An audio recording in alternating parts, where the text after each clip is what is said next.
గ్రామాలల్లో పెద్ద కుటుంబాలు ఉంటాయి. దావతుల కోసం విలాసాల కోసం తండ్రి అప్పులు చేసి అనుకోకుండా చచ్చిపోతే ఇంటి పెద్ద కొడుకుకు మొత్తం భారమై పడుతుంది.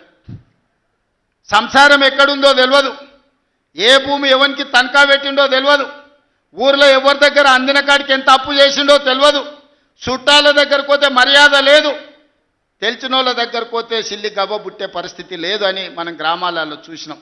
ఇవాళ అచ్చంగా తెలంగాణ రాష్ట్ర ముఖ్యమంత్రిగా నా పరిస్థితి గదే.